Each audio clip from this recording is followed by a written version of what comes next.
Dampak resesi global dan tsunami inflasi mulai menunjukkan tanda-tanda. Pasalnya saat ini sektor usaha tengah menghadapi efek domino lonjakan harga-harga yang menaikkan beban biaya perusahaan. Akibatnya perusahaan melakukan efisiensi biaya termasuk dengan pemutusan hubungan kerja. Nah, saya dapat kabar itu tuh bahwa bukan perusahaan tapi perkumpulan tidak bisa membiayai lagi. Ya, untuk saya dan beberapa leader dalam melangsungkan pekerjaan supaya yang kita pimpin yang di bawah ini tidak menjadi mereka yang yang di PHK gitu. Ya udah, saya juga tidak bagaimana, karena saya tahu juga pada saat itu kenapa saya ambil keputusan untuk ada bergabung di perkumpulan ini. Saya berdoa.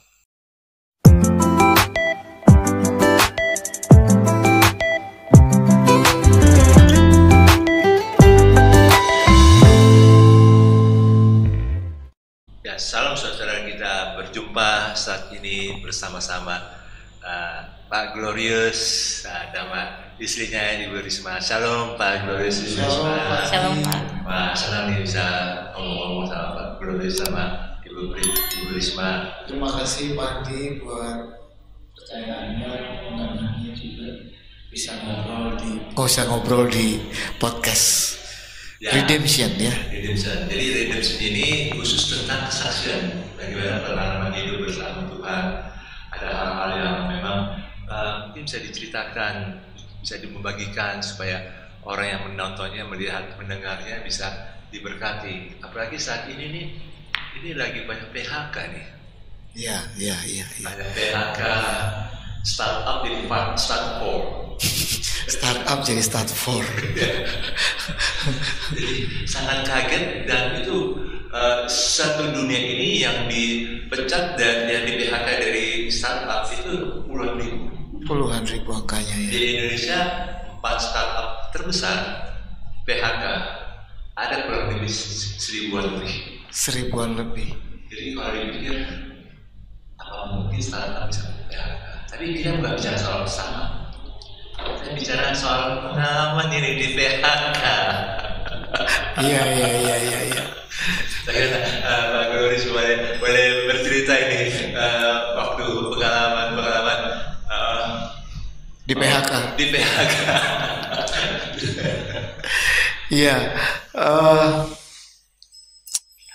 pengalaman itu justru buat saya dan keluarga, karena pengaruh dari PHK bukan hanya kepada karyawannya saja, tapi kalau karyawan yang sudah bekerja tentu kepada keluarganya. Betul. Jadi sebelum saya mengalami sebuah PHK, saya memang sudah bekerja. Namun PHK ini sangat unik. Karena apa unik? Karena saya di PHK justru pada saat sedang bekerja di sebuah organisasi yang non-profit sebenarnya. Ya, jadi bukan seperti di perusahaan atau apa gitu ya. Dan ini juga kalau buat saya sih baru ini juga saya mendengar dan tahu gitu loh, kita di organisasi non-profit pun bisa mengalami PHK. Ini sebelum COVID ya? Oh, ini sebelum COVID Pak, itu 2016. Oh, beda ya? Tahun 2016, iya. Jadi kalau misalnya COVID ya sebenarnya memang. Kalau ya itu ada alasan gitu, artinya ada faktor yang tidak bisa dihindari ya, sehingga perusahaan-perusahaan mau tidak mau akhirnya harus memperkecil jumlah karyawannya dengan cara mem-PHK.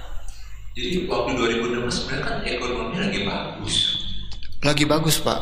Cuman organisasi yang di mana saya bergabung itu perampingan. Mengalami kondisi kesulitan keuangan juga. Gitu. Seperti itu.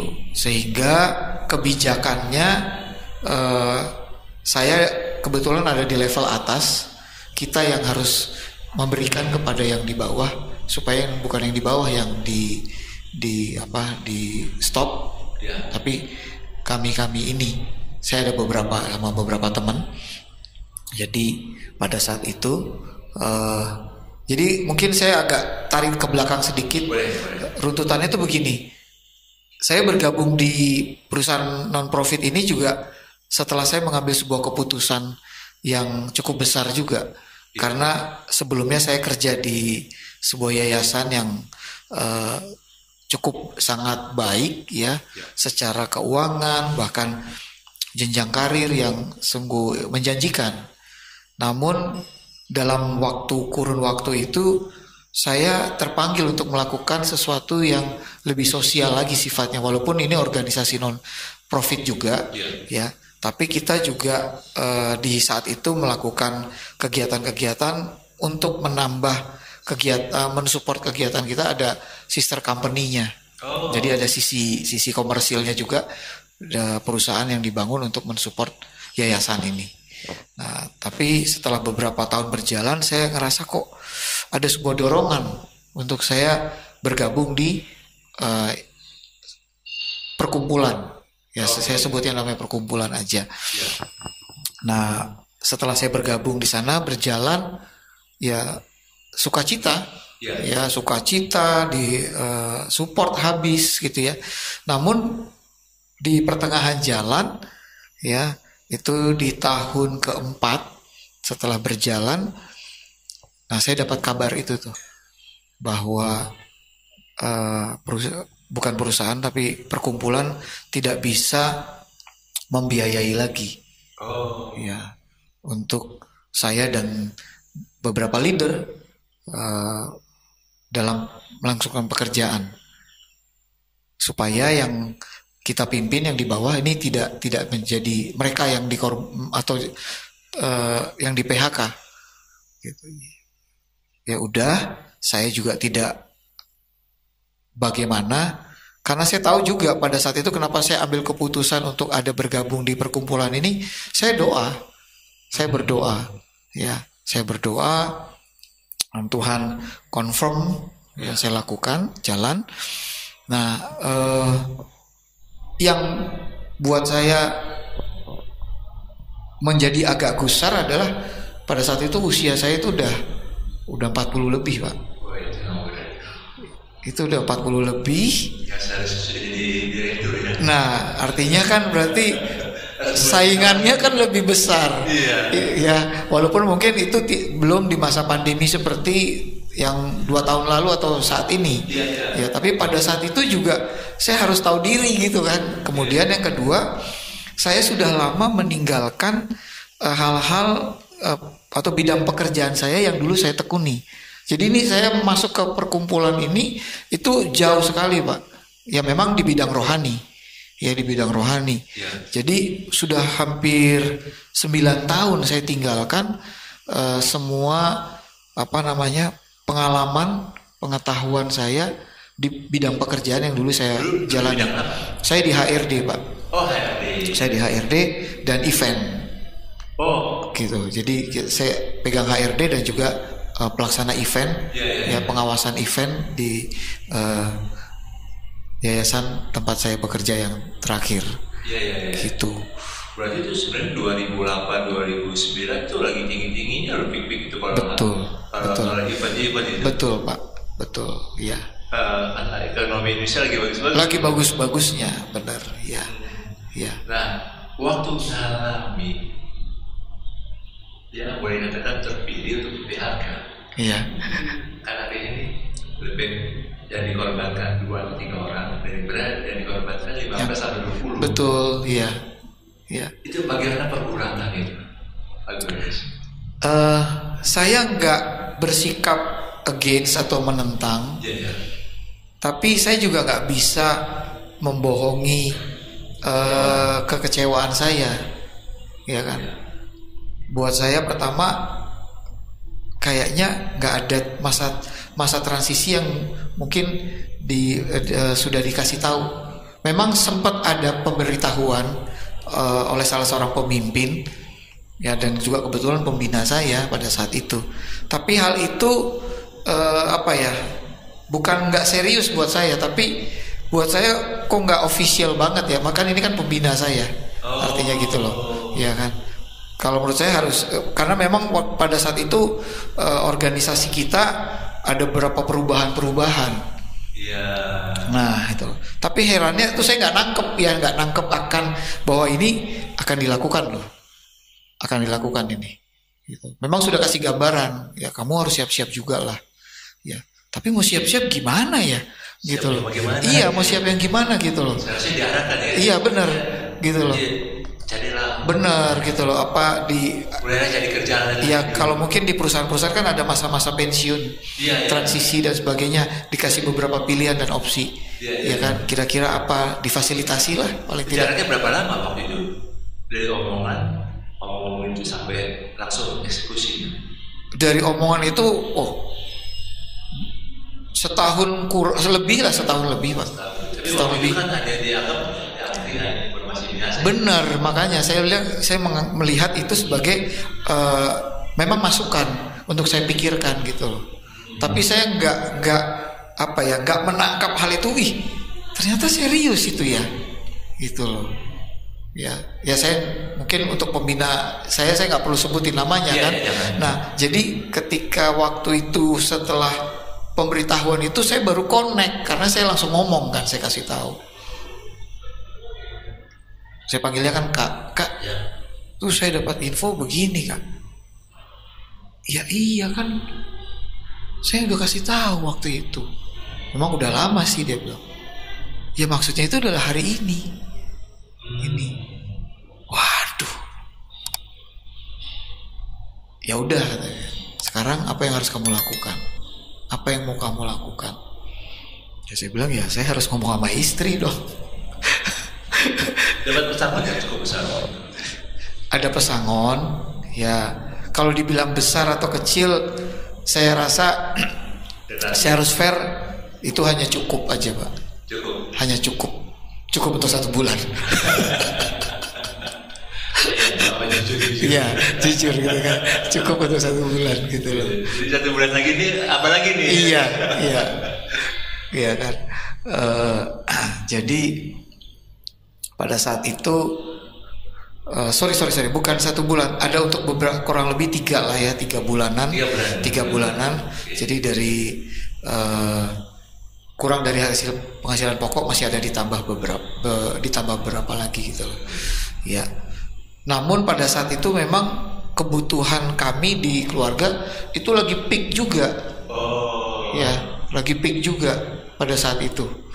Jadi hal itu memang tidak menjadi tadi saya nggak respon reaktif karena mungkin tipikalnya kan bukan orang kalem Pak. Orang kalem ya, orang steady gitu ya. Kalau dalam foto karakter orang hijau. Warnanya hijau Pak. Iya. Cuma karena saya ada ungu kan, saya mikir gitu loh. Tadi mikir satu, usia udah 40, gimana mau kerja ya? Iya. Terus yang kedua, kalau saya masih terjun di bidang yang sama, jangan-jangan nanti ngalami lagi nih. Maksudnya di bidang yang sama ini, di area yang sama, ya kan, di non profit juga. Karena buat saya kan jenjangnya artinya ruang lingkupnya masih sama, di ruang lingkup yang sama. Jadi gimana ya? Ya sambil berpikir, sambil juga coret-coret gitu ya. Ya saya atur waktu, atur hari, gimana caranya untuk share sama istri. Karena saya tahu pasti dia shock sekali. Jadi waktu di PHK itu nggak langsung ngomong ya? Saya belum ngomong. Wah itu berat lagi tuh. Saya masih tunggu beberapa hari dulu. Itu pun waktu saya ngomong, saya ngerasa juga, waduh kayaknya salah nih ngomong. Salah waktu ya? Iya, saya ngomong terlalu cepat, tapi saya undur juga. Tapi memang waktu itu saya harus ngomong. Saya harus ngomong salah, ngomong juga salah gitu. Iya. Saya ngomong sama istri saya kasih tahu malam-malam waktu itu ya. Malam-malam saya cerita. Wah, itu dia yang paling shock dari saya, Pak. Sampai dia setelah saya bicara, dia diam. Saya udah kan istri kan, saya tahu dong bahasa tubuhnya dia, responnya dia kayak apa gitu ya. Sampai akhirnya dia minta waktu, dia keluar dari kamar. Cukup lama dia ada di luar. di ruang tamu. Ya, saya juga nggak mau ganggu atau bagaimana, karena saya juga bingung harus bagaimana lagi gitu ya. Karena saya juga belum punya sebuah solusi yang paling ciamik lah gitu ya. Tenang aja gitu, nanti ini begini, enggak. Ya, semua hal yang saya coba plankan, saya juga masih ya udah, saya akan coba jalani dulu. Yang paling real, yang paling mungkin, yang bisa saya lakukan pada saat itu. Yaitu apa? Berdoa, Pak. Saat itu nggak ada hal yang lain. Coba sebentar. Ya. Saya tanya dulu. Oh, silakan.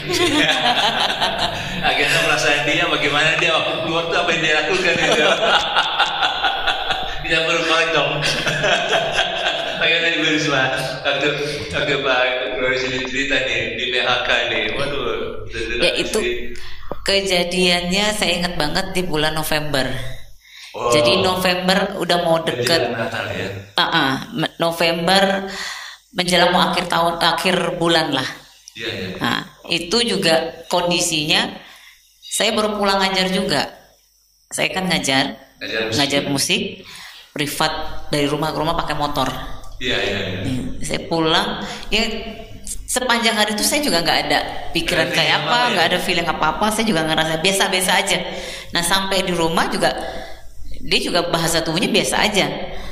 Sampai di rumah saya lelah kan, habis selesai mandi terus udah makan, masuk kamar, terus saya minta dipijit, Pak. Saya bilang, Beb, urut dong punggung saya, capek banget nih, sakit. Ya udah. Nah, memang salahnya dia waktu membicarakan hal ini tidak di momen yang tepat. Kan kalau harusnya bicara kalau ini penting banget, kan ini hal yang penting, soal PHK, soal dia sudah tidak dipekerjakan di situ. Harusnya kan momennya ajak duduk, ngomong baik-baik. Di situ saya mau ngobrol, kamu dengar dulu. Harusnya kan seperti itu. Nah, waktu itu saya nggak menyadari kalau ternyata di situ momen yang buat dia yang tepat di saat itu lagi ngurut saya. Dia lagi enak ngurut, terus Beb, aku mau ngomong. Iya, ngomong apa? Langsung dia cerita, ya aku tahun ini udah terakhir. Maksudnya terakhir apa? Aku udah di PHK. Jadi nanti awal tahun, mulai Januari aku udah nggak kerja lagi. Jadi lagi tengkurap gitu langsung itu antena saya langsung keluar tuh langsung. Ini salah dengar atau apa? Maksudnya? Iya, aku di PHK. Dan dari capeknya itu jadi kayak sebentar tuh kayak shock, kayak hilang shock. Capeknya tuh kayak seperti hilang. Terus dia langsung duduk. Ya baru dia ngomong, dia jelasin ini. Tapi saya cuma diam aja. Selesai, saya langsung keluar dari kamar. Nggak banyak ngomong. Keluar. Tapi di situ jujur udah shock. Langsung ada rasa dongkol, rasa kesel. Keselnya gini, ngomongnya kenapa lagi, aku kondisi lagi capek lu ngomong gitu loh mikirnya. Saya langsung ke ruang tamu, itu di ruang tamu udah mati lampu kan, kita tinggal mau tidur tuh. Saya di ruang tamu nggak nyalain lampu, saya duduk di ruang tamu, saya cuma tenung aja.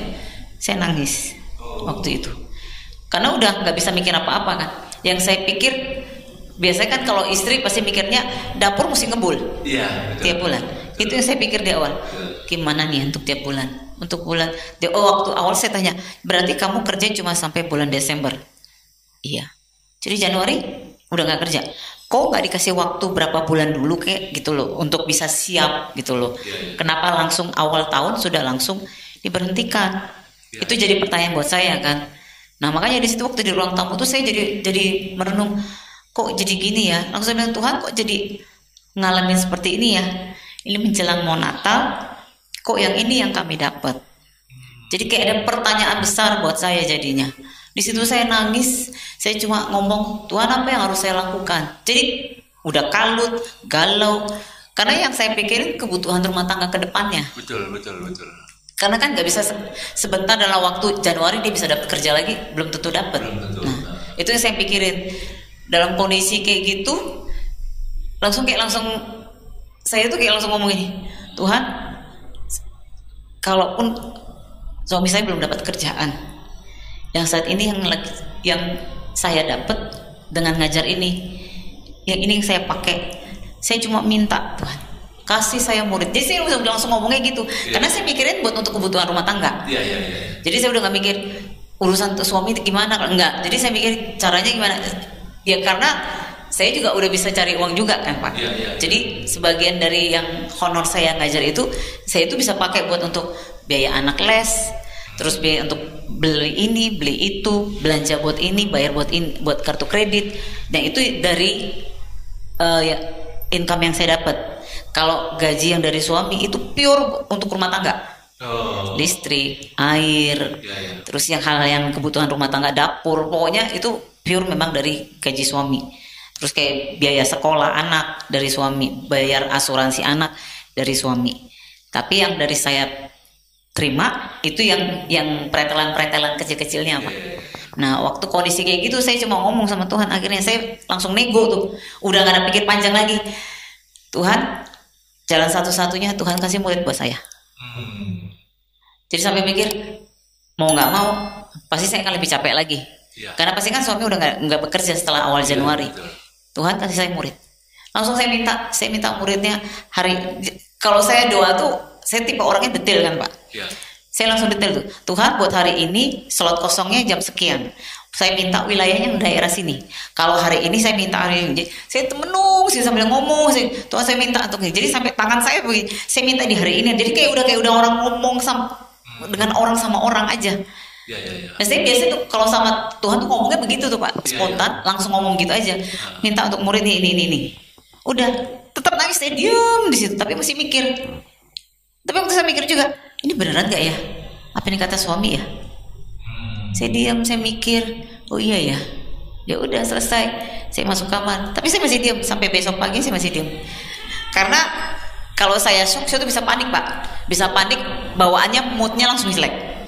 Jadi caranya saya mesti diem, benar-benar saya cooling down dulu, karena nggak gampang dengan kondisi kayak gitu Pak. Dengan tiap bulan kita biaya memang lagi besar. Betul. Makanya dengan cara saya dengan mengajar itu untuk bisa menambah defisit keuangan keluarga. Coba. Nah akhirnya ya udah saya diamin aja dia, sampai nanti saya udah agak tenang, saya baru ngomong sama dia. Berapa lama itu? Hanya berapa hari sih Pak? Berapa hari? Iya, karena saya juga mikir, saya kasihan juga sama suami, saya diemin terus.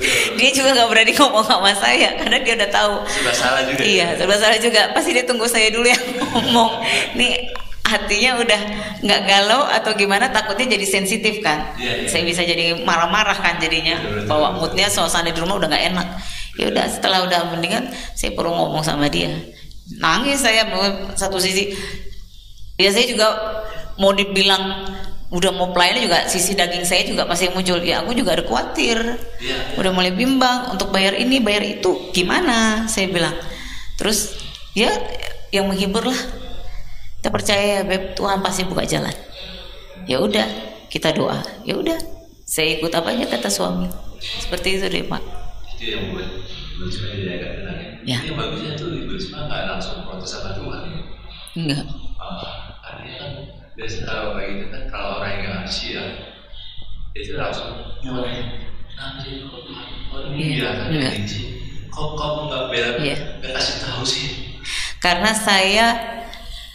selama saya ngajar dari awal sampai hari ini, saya tuh nggak pernah nanya orang-orang Pak. Dari awal pertama saya ngajar, saya cuma ngomongnya sama Tuhan. Jadi kayak ngomong saya dengan suami seperti ini. Jadi kalau ada apa-apa langsung saya ngomong, Tuhan saya lagi ngalamin ini, saya butuh ini Tuhan. Gimana caranya ya Tuhan ya? Saya udah nggak tahu lagi nih.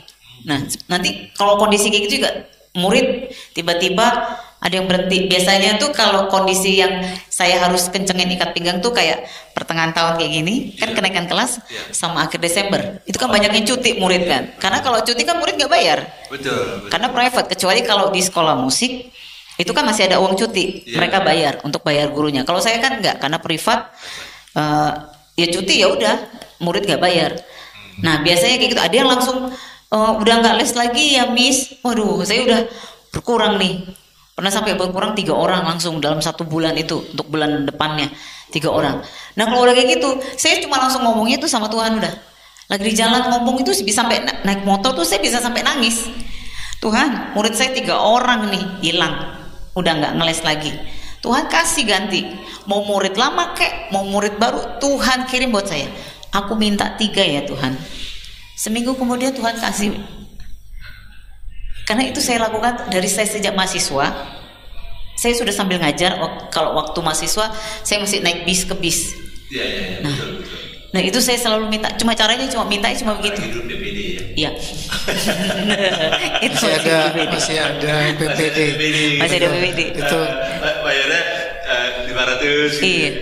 Iya. PPD 14 itu 43 langganannya. 43. Oh, Iya. jadi Rita. Sama 213 ke Grogol. Oh, yes.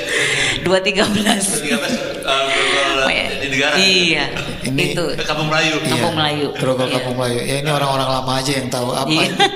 PPBD 213. 10 Grogol Lawamangun. Nah ya. Tadi hafal banget. Apa. 54 Grogol Pulau Gadung. Iya, betul 64. Si Bapak ingat juga. Kira-kira seperti itu, Pak. Karena itu udah sering saya lakukan. Jadi apa yang saya minta Tuhan pasti kasih. Karena buat saya gini, karena ini kadang-kadang saya mikir gini, Tuhan kok cepet ya jawabnya ya. Apa karena Tuhan tahu itu kebutuhan buat saya? Jadi Tuhan kasih. Jadi setiap apapun kalau nih Tuhan muridku habis. Pokoknya tiap tahun, apalagi yang COVID kemarin itu 2 tahun itu Pak, itu drastis. Jadi sama sekali murid nggak ada, 0 saya dapat. Nggak ada Pak. Nggak ada. Semua virtual kan. Iya. Itu pun nggak virtual juga. Jadi orang tua belum mau kan? Belum mau, virtual. Iya, karena musik kan agak sulit untuk Zoom. Tapi waktu itu saya cuma ngomong, Tuhan saya butuh murid. Karena lewat itu saya bisa menambah untuk biaya di rumah untuk anak-anak. Kalau dari gaji suami nggak cukup. COVID itu bagaimana? Tuhan bisa cukup untuk kebutuhan itu. Untuk awal-awal mau nggak mau tarik dari tabungan Pak. Oh. Caranya gitu. Berapa lama itu? Nah waktu itu ada 4 bulanan saya nggak ngajar. Iya kan 3 bulan pertama itu. Iya. Lagi iya. Total itu. Betul. Jadi 4 bulan saya nggak. Jadi saya tidak ada murid itu selama 4 bulan. Jadi sama sekali nggak dapat. Tapi saya doa terus tuh, Tuhan kasih murid. Gimana caranya? Tuhan yang tahu, kasih saya murid. Saya harus ngajar untuk kebutuhan anak saya. Buat nutup bayar ini. Makanya kalau saya doa sama saya lagi ngomong sama Tuhan tuh detail semua saya sebutin.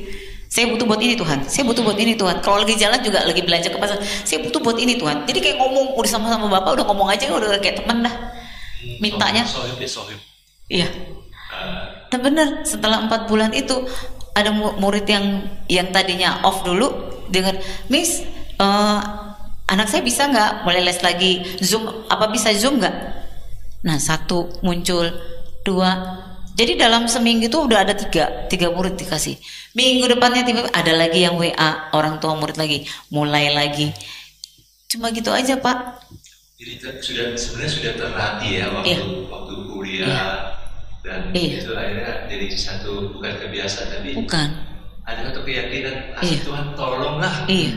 Apalagi waktu dengar dari suami dari Pak Glorius di PHK. Iya. Itu seperti kayak kalau orang bilang itu dunia runtuh ya. Iya. Bener Pak. Yang nggak pernah saya bayangkan akan kejadian ke suami. Apalagi kan di perusahaan yang non profit. Iya. Istilahnya kan yang nggak mungkin lah buat PHK lah. Iya. Nggak mungkin lah kalau orang-orang yang dalam perusahaan dunia perusahaan Iya. profit ini nggak mungkin lah ada PHK lah gitu istilahnya. Iya.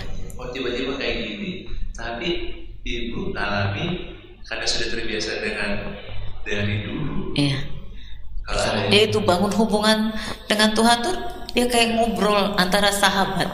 Seperti itu. Itu clue-nya ya. Ya. Clue-nya ya. Jadi nggak terlalu jadi kayak galau-galau lama, stres, nggak sampai kayak gitu banget sih Pak. Nggak butuh healing juga ya. Enggak. Ya healingnya itu aja beberapa saat di ruang tamu tadi. Setelah rilis doa, ya udah. Jadi saya kembali pada Pak Guru ini. Waktu di PHK ada nggak rasa saya sebagai laki-laki yang gagal? Enggak. Nggak ada. Enggak. Saya berpikir begini, dan dalam doa dan dialog saya sama Tuhan, saya tahu Tuhan memegang kendali atas kehidupan saya. Ya. Dan ini ada satu ada satu episode atau babak di mana Tuhan mau lakukan intervensi apa lagi nih Tuhan. Saya udah melihat hal itu. Walaupun saya tidak punya gambaran apa yang mau Tuhan lakukan, tapi saya percaya aja. Karena apa? Jauh sebelum kejadian hari itu, dengan pergumulan sakit yang saya pernah alami, saya udah nggak pernah di situ saya belajar, Tuhan, saya nggak akan pernah ragu lagi sama Tuhan, sekalipun saya harus lewat di lembah yang kelam, seperti yang Daud tulis di Mazmur.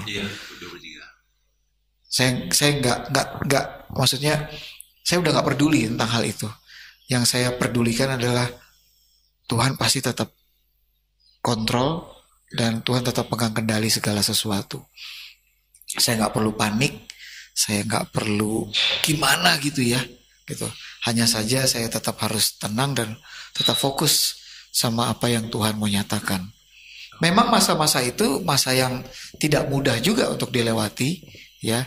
Tapi saya yakin keputusan hari itu sangat menentukan apa yang saya jalani hari ini. Saya ada hari ini bisa share seperti ini ya karena saya sudah melewati waktu itu. Ya saya nggak kepikir, waduh saya gagal ya. Atau saya coba mencari-cari, kenapa ya? Apa ada yang kurang? Saya nggak fokus ke situ. Saya rasa itu akan membuang waktu dan energi saya hanya untuk melakukan itu. Apa yang saya lakukan? Saya bersepakat sama istri, oke, kita mulai doakan. Apa yang harus saya lakukan? Dia bilang, ya udah, kamu mau lakukan apa? Oke, saya akan tetap buat lamaran, walaupun ini persaingan yang ketat. Saya buat lamaran.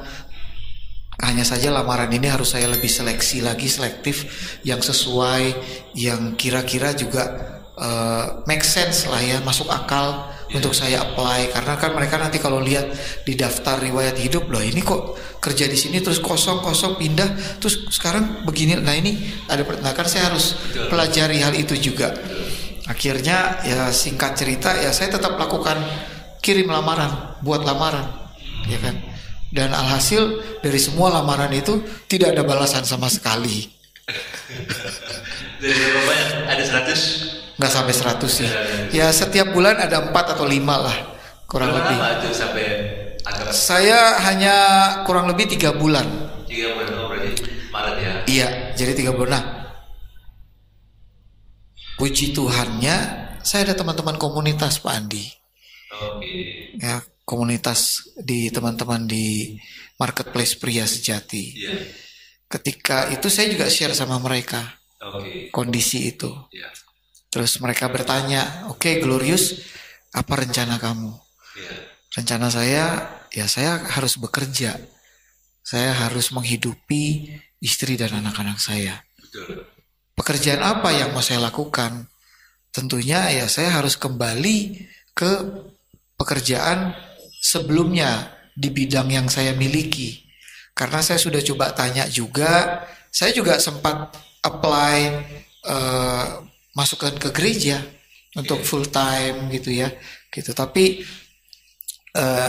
saya tidak tidak menaruh sebuah harapan yang besar sekali, walaupun saya kenal, saya tahu dan sebagainya gitu ya. Tapi saya juga tidak mempush atau gimana. Ya artinya saya mempercayakan pada jalannya Tuhan. Kalau memang ini kehendaknya Tuhan, rencananya Tuhan, pasti jadi. Itu aja gitu. Yang saya lakukan adalah saya menabur dengan iman. Jadi lamaran itu saya masukin, ya ada beberapa gitu loh. Link-link yang saya juga tahu, ya kan. Saya ini ada beberapa juga yang coba manggil saya, tapi ternyata setelah ada prawawancara terlebih dahulu, oh bukan. Tidak. Nah, teman-teman dari komunitas itu mendukung langkah saya. Saya bilang, ya ini yang saya mau lakukan. Oke, kita dukung kamu. Kamu dalam tiap bulan berapa yang kamu butuhkan? Loh, ini maksudnya apa? Saya bilang gitu. Oh, kita mau support kamu. Terus saya harus ada timbal balik dong. Masa saya cuma disupport tapi saya nggak ngapa-ngapain? Oh, nggak masalah. Kita akan carikan. Kamu udah bantu kita aja dulu di sekretariat ini. Ya, jalan kegiatan kita segala macam, karena kita di komunitas kan. Ya udah, jadi saya disiapin kantor kayak itu, jadi kayak inkubator Pak sebenarnya, supaya untuk transisi saya siap masuk ke dunia kerja. Betul. Dunia. Nah, setiap bulan mereka support saya. Nah, terus mereka targetkan. Jadi bukan mereka yang menetapkan. Saya rasa ini juga bagian dari jalannya Tuhan, di mana pemeliharaan Tuhan atas hidup saya dan keluarga. Mereka tanya, menurut kamu berapa lama kamu mau lakukan hal ini, proses ini? Kalau dari sisi saya bilang 6 bulan. Oke. 6 bulan kita akan support kamu full seperti yang kamu terima dari tempat kerja kamu yang lama. Oke. Waduh. Ini satu jawaban Tuhan. Ini satu jawaban Tuhan buat saya. Saya confirm dong sama istri, saya ngomong sama istri. Oh iya. Oke. Gitu ya. Nah, berjalan bulan ke-3, bulan ke-4, masih dalam doa kita. 5, bulan ke-6 masih belum ada jawaban apa-apa, Pak. Ini gimana ya? Saya udah lihat-lihatan. Nah, istri saya bilang, udah kita doain aja terus. Kamu sepakat, kamu dapat apa, saya akan support, saya akan dukung. Udah sampai bulan ke-8 nih Pak, belum ada tanda-tanda apapun juga.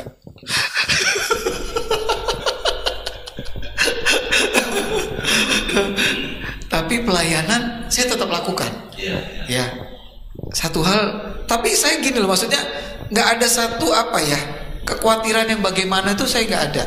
Sampai waktu itu dalam diskusi, mertua saya juga sampai akhirnya tahu tentang hal ini karena melihat Risma kok dalam beberapa hari kok kelihatannya murung gitu ya, ada apa? Sampai akhirnya dia di meja makan, papanya langsung tembak gitu aja, nangis dia langsung. Barulah dia cerita sampai akhirnya ya udah, kalau memang perlu sampai harus waktu itu kan lagi marak-maraknya juga bawa online, baik mobil maupun motor, ya kan? Nggak apa-apa, bawa aja, lakukan aja gitu loh. Saya juga sudah terpikir nih, bulan 8 ini nggak ada ini, ya udah. Karena kan saya udah ada term waktu kan, bulan 6. Oh sorry, ya harusnya kan bulan 6. Nah, pada saat menjelang bulan ke-6, teman-teman nanya ke saya lagi, Glorious gimana nih? Sudah adakah? Belum ada Pak. Oke, belum ada, jadi menurut kamu gimana? Boleh kasih saya waktu sampai 3 bulan lagi Pak. Setelah 3 bulan saya akan kembalikan kepada teman-teman.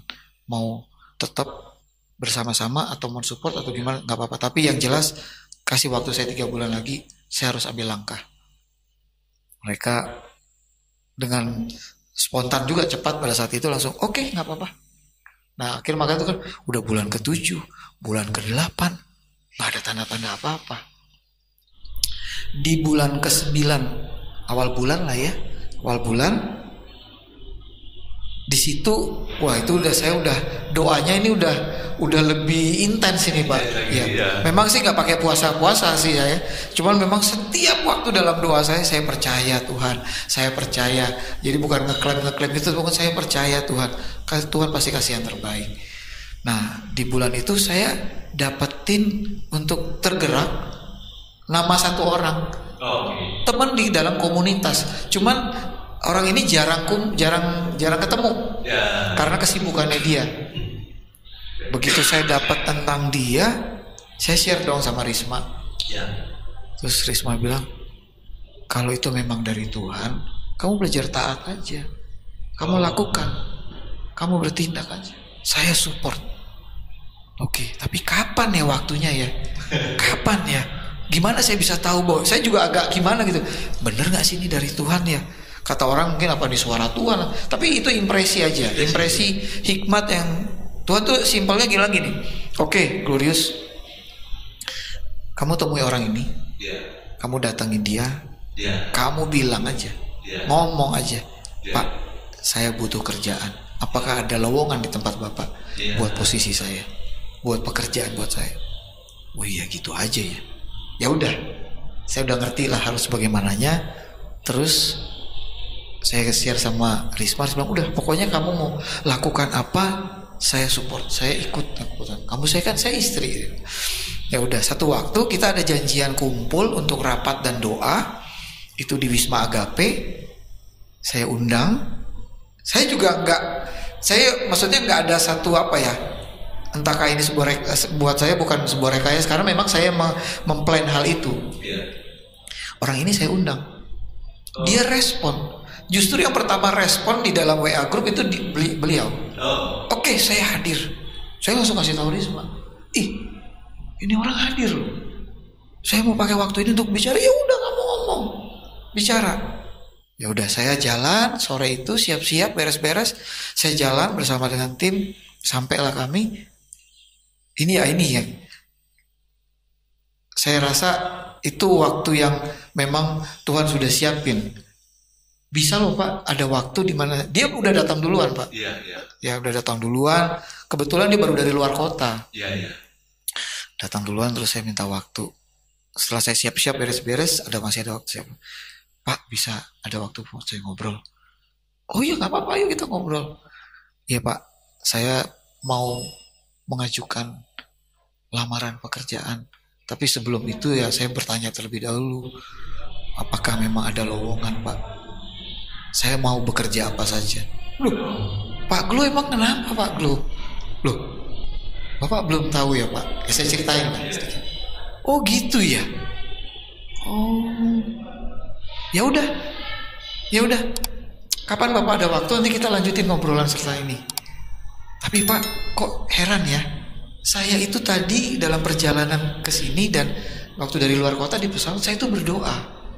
Tuhan, saya sampai berapa lama nih kayak gini? Kalau kayak gini terus saya kayaknya nggak sanggup. Betul. Karena dia ada beberapa tugas yang harus dia lakukan secara rangkap kan. Gimana Tuhan? Saya perlu orang nih Tuhan. Pak Glo saya nggak tahu nih. Apakah Pak Glo orangnya? Saya waktu dengar kayak gitu, aduh.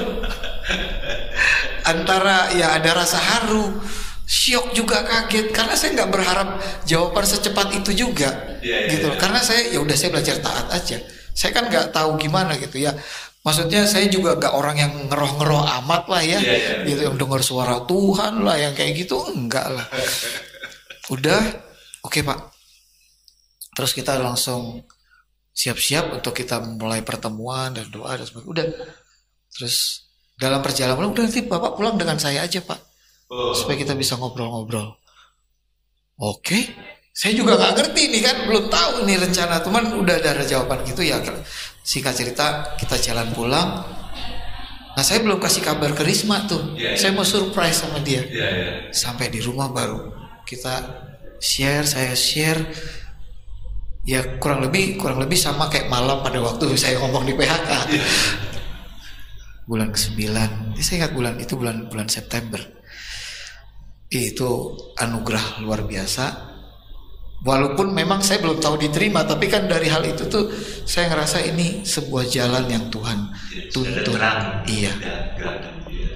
Nah, setelah saya share, ya kami mengucap syukur sama-sama, berdoa. Udah seperti itu dan besok harinya juga saya ngomong sama teman-teman di komunitas, saya akan ada ini ya begini. Oh ayo silakan Gloris. Akhirnya besoknya saya buat lamaran. Terus selang beberapa hari kemudian saya telepon ke Bapak ini. Ya udah kapan? Oh ya pada malam itu setelah perjalanan pulang dia antar saya. Terus saya tanya balik, Pak, jadi untuk tindak lanjutnya nanti bagaimana nih Pak? Terserah Bapak kapan punya waktu mau ketemu? Loh, saya bingung nih kan.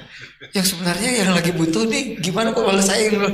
Ya terserah Bapak aja nanti kapan memang Bapak waktunya sudah oke. Ya udah Pak, dalam beberapa hari ini saya siapin lamaran dan saya nanti. Oke, siap. Kasih kabar ke saya Pak. Ya udah. 3 hari kemudian saya buat lamaran. Janji ketemu. Dan di situ dilakukan wawancara. Di situ langsung wawancara. Setelah wawancara itu bulan September,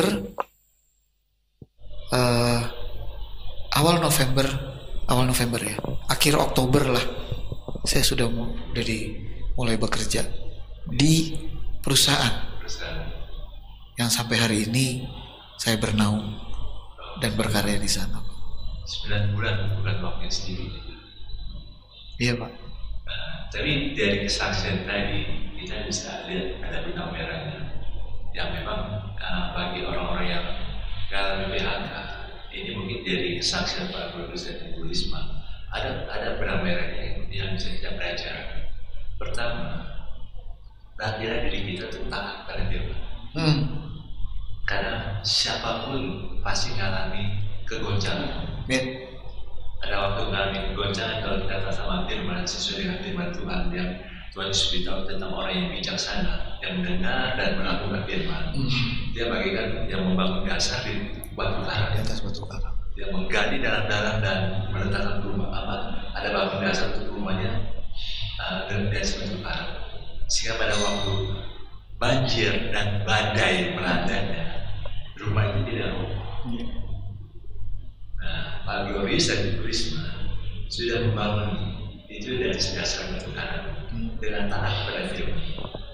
Karena setiap orang pasti mengalami badai, banjir. Gimana kita bangun dulu rumah kita, hidup kita ini? Kalau itu di atas batu karang, karena taat kita pada Tuhan, kita taat pada firman, kita lakukan. Dan Ibu Risma tadi kesaksiannya adalah sudah anggap Tuhan itu kayak sohib.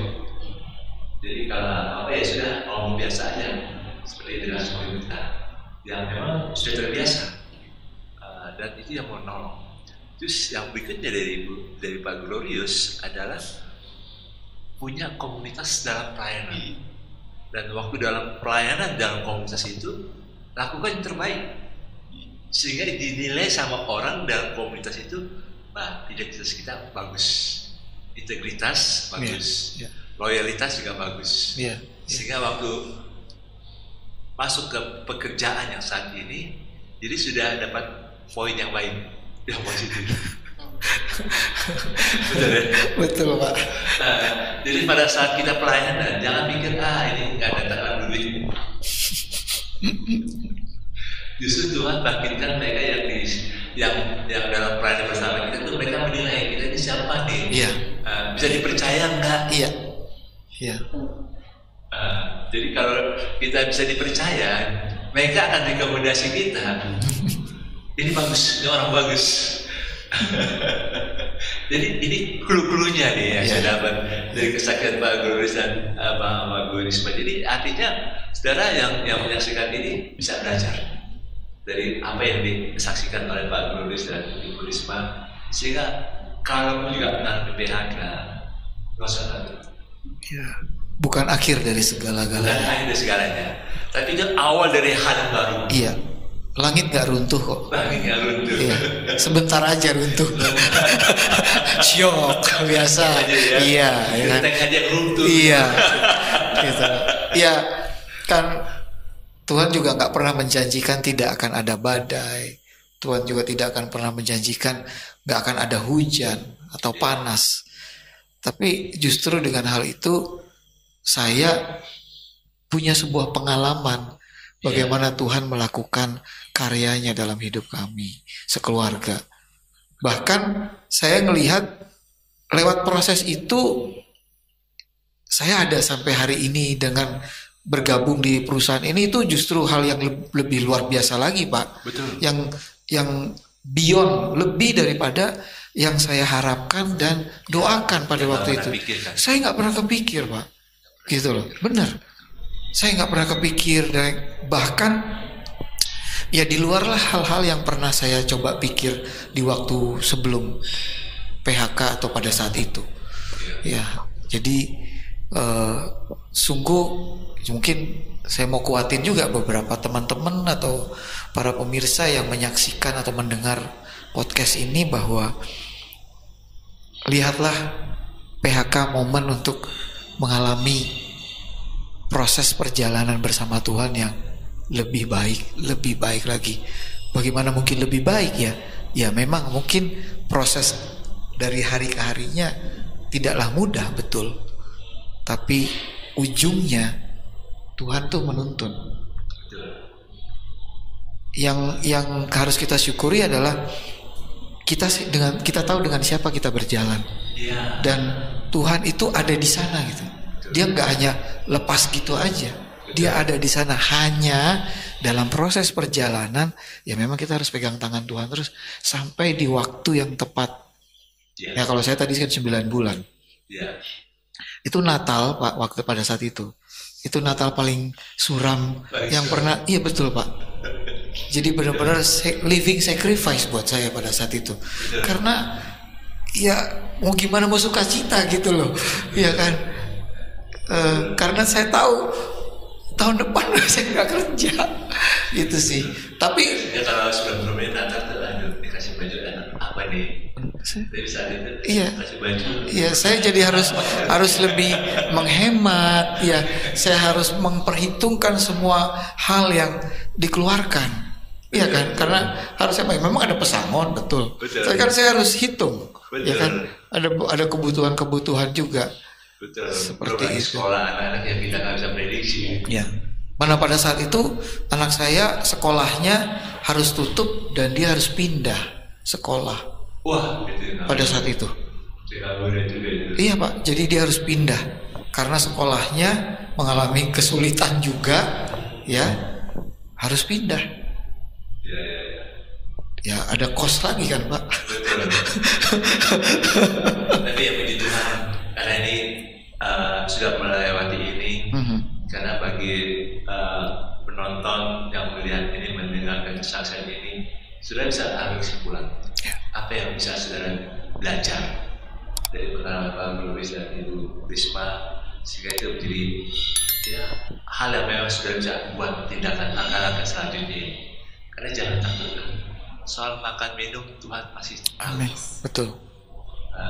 Betul ya, Pak. Walaupun kita harus hemat, walaupun kita harus irit, harus berhikmat juga dong Pak. Iya. Tapi yang penting dia ada lemari es yang pernah kosong. Dompet boleh tipis, lemari es nggak pernah kosong. Itu tipis Pak. Ya, ukuran kita sebenarnya bukan di dompet sebenarnya. Ukuran kita lihat di kulkas masih ada bahan makanan nggak? Kalau masih ada bersyukur Pak. Itu realita. Betul. Ya jelas pengalaman setiap orang beda-beda. Tapi pasti segala sesuatu itu ada masanya. Ada masanya.